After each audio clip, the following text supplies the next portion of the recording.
Good evening and or afternoon or morning or wherever you happen to be out there. It is I, Beck Altar. Hello, hello.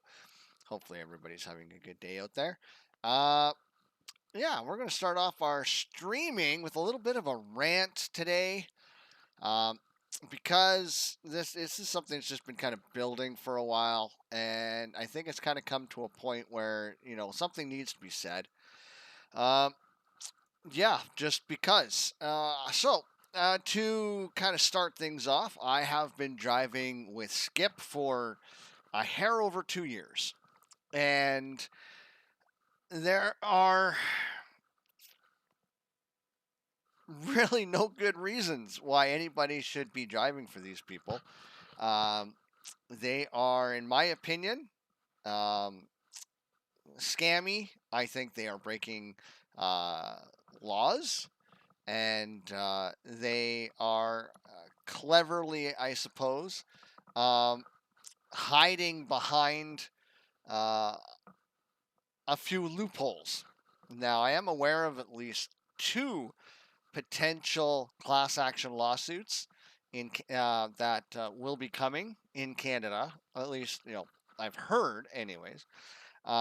One to challenge their use of subcontractor and employment law, because they claim that we're subcontractors, but they treat us like employees, and that will be somewhat covered here. The other potential class action lawsuit has to do with what I'm going to talk about here tonight, which is the truth about tipping when it comes to the drivers. I'm sure when it comes to tipping the store, that's probably more on the level. Mind you, you don't really know, because at the end of the day, the store doesn't know how much you've tipped them. So if you take an order from the store, say it's, I don't know, $10, and then you leave a 10% tip to the store, that would be $1. Does the store actually get that dollar? You wouldn't know unless you contacted the store, and you'd have to wait like a week, because yeah, the stores are typically paying Skip, not the other way around, right? Because the store has to pay Skip up to 35%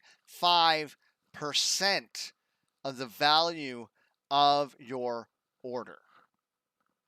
Up to 35%. For a place like McDonald's, that that I mean, they're making 100% profit or more on what they're selling, because they're mass producing such a high level. Um, like, literally, their drinks cost them a dime. 10 cents for like a large pop is what McDonald's pays. That's the cup, the straw, the lid, and everything that goes with it, right? The water, the carbonation, and the syrup. It literally costs them like a dime. And they're charging you, what, $2? So think about the profit that they're making. And of course, that covers other items that cost a little bit more money.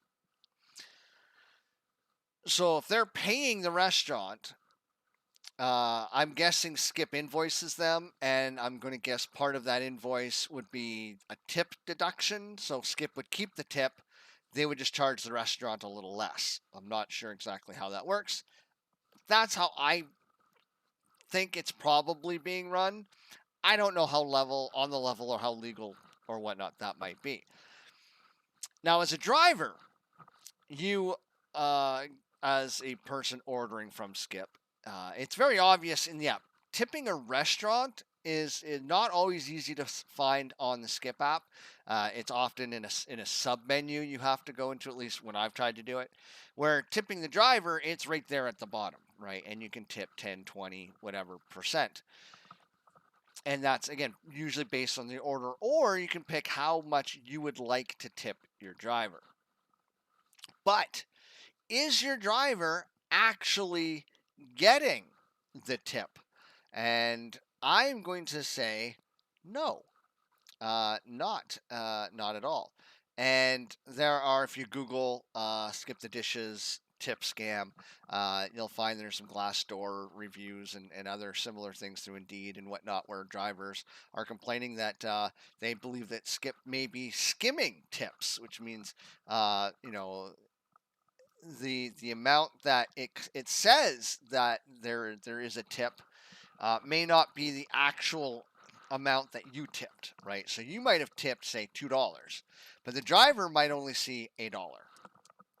And anything less than $2.51, the driver technically doesn't even see. And this is what I'm going to go through here, because you need to kind of understand how the system works in order for you to kind of see how the scam works. And I am calling it a scam because it is. They claim that drivers get 100% of the tip. Eh, I'm going to say no. That is it, there's some sleight of hand going on. Okay, is really what it is. So as a driver, we have to maintain an acceptance rating of 80% or higher. What does that mean? That means when we get an order, we have a chance to decline that order. If we decline that order, we lose 10% of our acceptance rating. So if we decline 2 out of 10 orders, our acceptance rating is 80%. If we decline 3 orders, then our acceptance rating is at 70%. Now, something happens when we get under 80%. And the only way to get back up is you have to accept 10 orders, right? So if I decline 1 order, I have to accept the next 10 to make up for that 1 order that I declined. Okay. Now, if I decline 2 in a row, then I have to accept the next 11 to get, 11 to get back up to 100%. So you don't have to do 10 orders per 10%, but you do have to do 10 consecutive orders from the declined order. Hopefully that makes sense. So if we maintain an acceptance rating of 80% or more, Skip gives us a performance bonus. Now you will pay a base rate of $3.99 for a delivery here in Canada. And this is a base rate based on your delivery being within the Skip network, okay, and being within what they determine to be a local zone, where time and distance traveled and whatnot is all the same. So that is my area. It's that little outline map. So it basically is the city I live in. Okay. So anywhere within there, you will likely pay the base rate for delivery, which is $3.99. If my acceptance rating is 80% or higher, I will get paid $6.50, which is $2.51. Now, that seems pretty reasonable. The average delivery is about 15 to 20 minutes, so you can safely, on a very busy day, do 3 deliveries in an hour. Sometimes 4 if they're rolled really, really close together, but generally speaking, by the time you get the order, drive to the restaurant, wait and pick up the order, drive to the customer's house, it's 15, 20 minutes on average. So you can do maybe 3 in an hour, which means you're making $19.50 base pay, providing that your acceptance rating is 80 to 100%. If your acceptance rating is less than 80%, you only get the base pay, $3.99. Now this is before tipping. So now you've basically lost $2.51. So that is a performance bonus by any definition, right? You are paid an extra amount of money because you are maintaining an acceptance rating of 80% or higher. And I can show you some screenshots of things that I have declined as orders because they are unacceptable. Okay, and this is another part of the scam that'll probably be a different video. So, something happens when you tip, though. If you tip less than $2.50, I only make $6.50. So if you tip $1, I still make $6.50, providing that my acceptance rating is 80 to 100. Now, if my acceptance rating is 70%, then I will make $3.99 plus your $1, right? So I get your tip. But if my performance bonus is $6.50 and you tip $1, I still only make $6.50. What happened to your tip? Your tip is now being used to subsidize their performance bonus. So am I getting the tip? Technically, yes, but no. And this is the sleight of hand. Because a performance bonus should be maintained regardless of customers tipping, right? If I'm maintaining that 80 to 100% order acceptance rate, then I should make that $6.50 consistently. And then if you tip $1, I should get that dollar. I should be making $7.50. But if you tip anything less than $2.51, I will never see it. And it even says it on the app, actually. When the order pops up, it'll tell us transit pay plus tip. And then it gives us a total. And then if there's they call it a top up, but it's not a top up. It's a performance bonus. But this is that sleight of hand that they use. So now, what if you tip $3? Well, then I will make $7. I get 50 cents of your tip. That, in my opinion, is quite scammy. Because again, tips should be paid on top of the performance bonus. Your tip is subsidizing their performance bonus. So is it a performance bonus or not? Again, they call it a top up, but it's not a top up, right? Because, well, here's the thing. Skip pays drivers with the assumption that you will tip. And that you will tip at least $2.50 because the average order at a 10% gratuity, they averaged out to be about $2.50.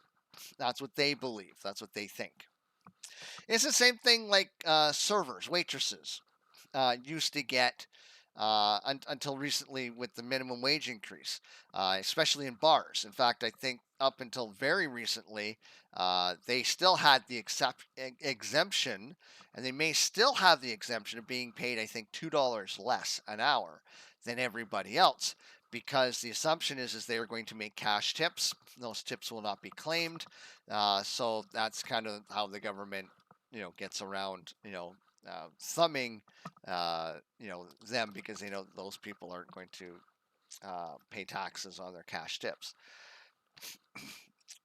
But everybody else has to be paid $15 an hour.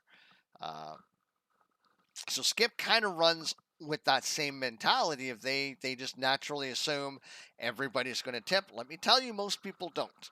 I would say the vast majority of people do not tip.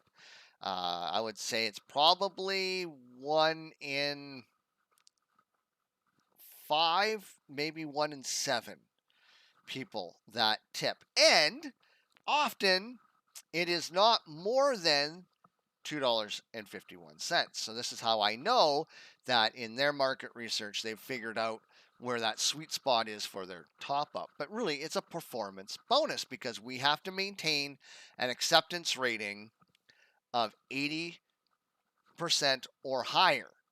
If it was a top up, then that top up would be there regardless. I could say no to 10 different orders and then take the next one, and that top up should be there. So it's not a top up, it's a performance bonus because it acts like a performance bonus. Now, again, as a driver, we are a subcontractor, but we cannot negotiate our service rate. Now, I do subcontract work. I have always been able to negotiate my pay as a subcontractor. I bid on the work in a lot of cases. So I somebody contacts me, says, "Hey, we have a job. We'd like a quote." I ask a bunch of information and I come up with a number based on my experience, things that I can do that I think is going to get the job done right and correctly. Uh, what equipment or materials do I have to use? Uh, and then they come back at me and say, "We're going to go with somebody else, or we want to go with you, but." Can we massage this price a little bit?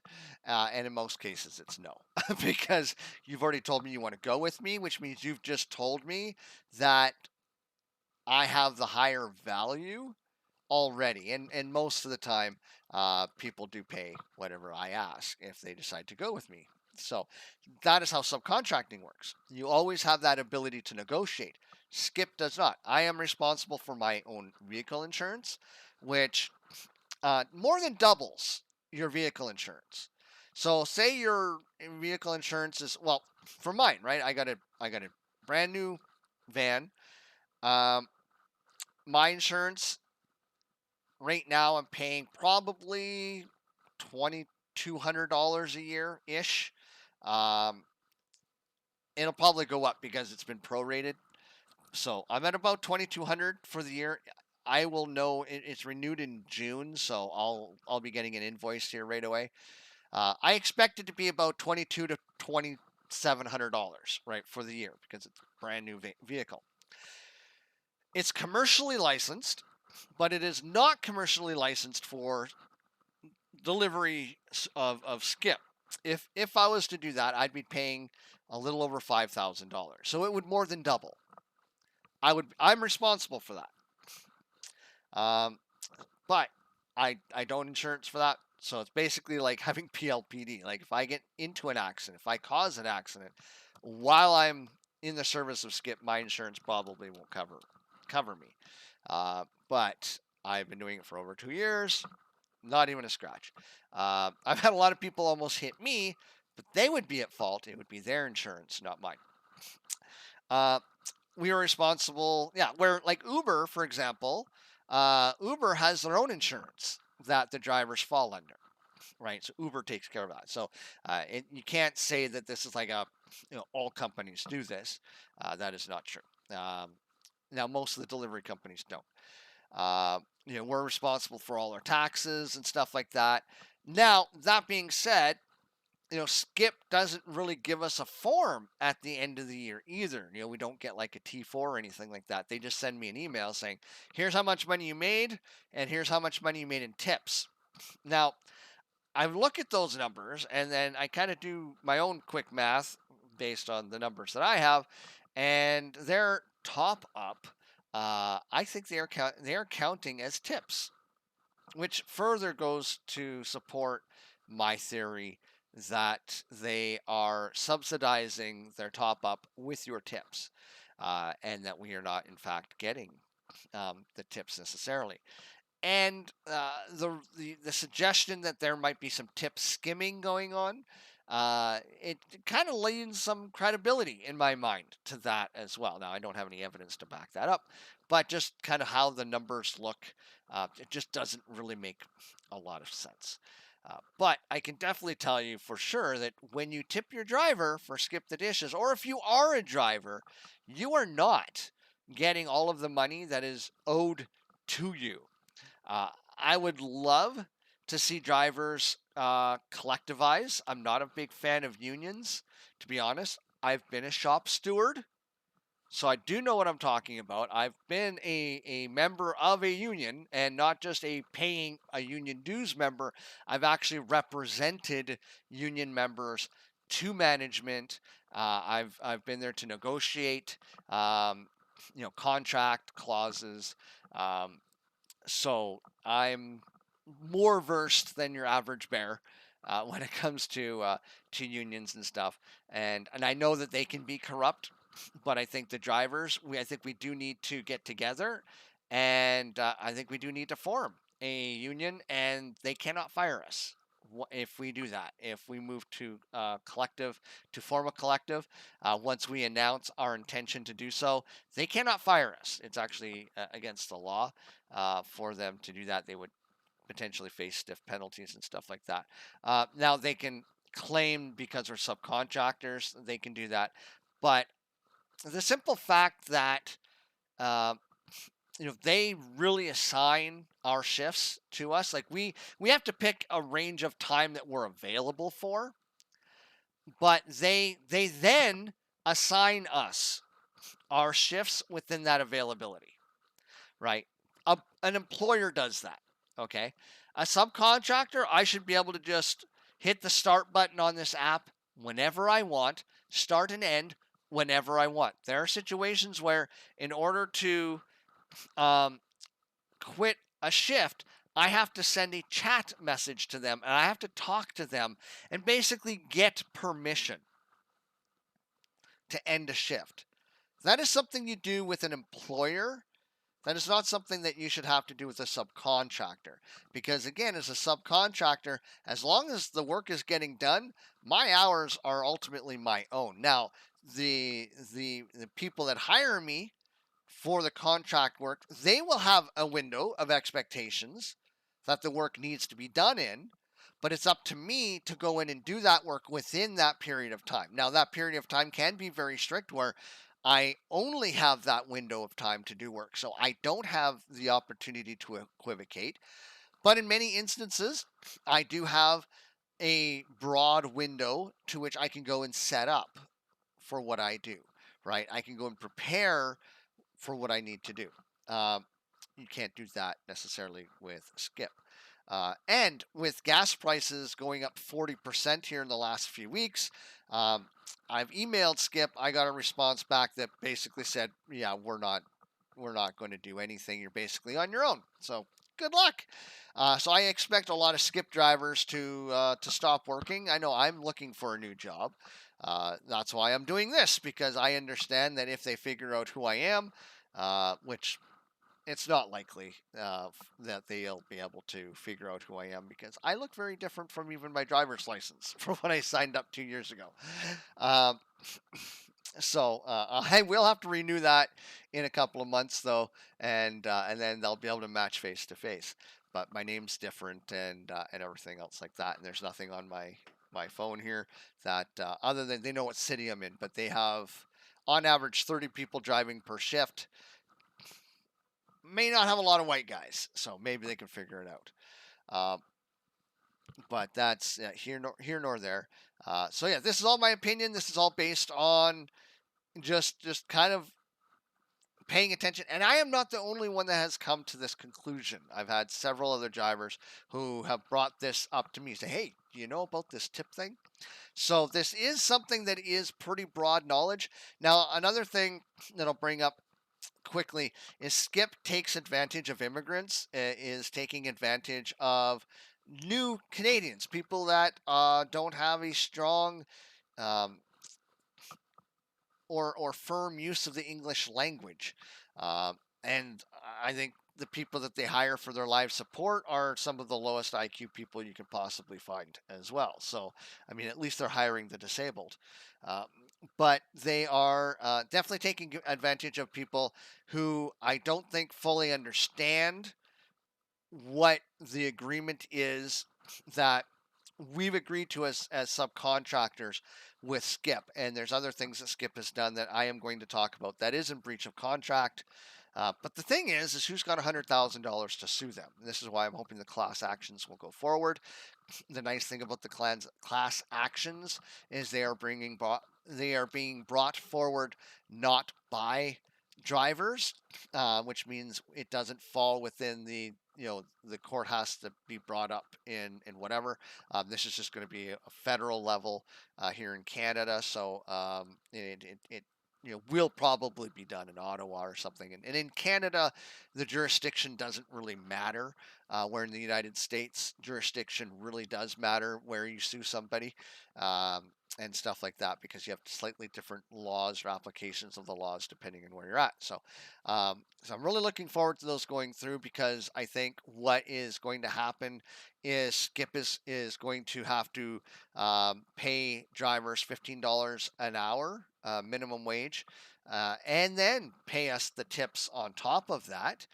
And I'm hoping it will be retroactive, which means they will owe back pay. So what they'll have to do is look at, okay, well, how much money has a driver made? How many hours were they on the system? They will have all that information, um, which, for auditing purposes, they're not going to get rid of, because if the government ever needs to go in and audit them, they need to have all of that information. If the government was to audit me, they would go to Skip, and they would say, hey, how many hours, and stuff like that. How many hours and whatnot. And Skip does also keep track of, how many deliveries we've done. I've done almost 5,000. I've done 4,936, and I have 29,266 kilometers driven.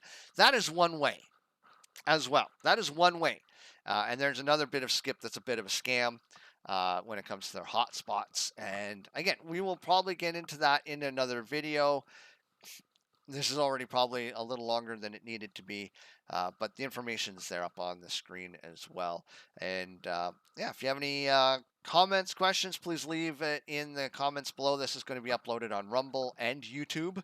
And you can find me on twitch.tv/BeckAltar. Information is in the description below as well. Normally I play video games, but I'm going to start expanding my content to include stuff like this and other potentially political matters and other newsworthy matters that are going on in my area, just to try and expand my circle of viewers and stuff like that. For those of you who are not in Canada, you'll learn hopefully a little something. So thank you guys so much for watching. Again, please like, subscribe. Definitely leave a comment below. Is there a flaw in my math or my logic here? Let me know. I would be happy to have a discussion. Like I said, multiple people have brought this up to me, and I have brought this up to other people. And unfortunately, like I said, they do take advantage of immigrants and people that don't have a strong, firm understanding of the English language. They don't understand this. And they, and these are people that I think they don't understand the Skip system. And that's something else that we'll get into in a future video. So thank you guys so very much, and hang around. I'm going to get myself into some Minecraft here in a few minutes. Ciao for now. And also, I do want to thank my subscribers and my supporters: Upfront Poop Dog, Random Runes, Fenrir, Zero Air, Core Code, Tofu Beanie, Liger Gaming, and Stroud. Without their support, it would be much harder to do what I do. And please consider being a subscriber or supporter on twitch.tv/BeckAltar.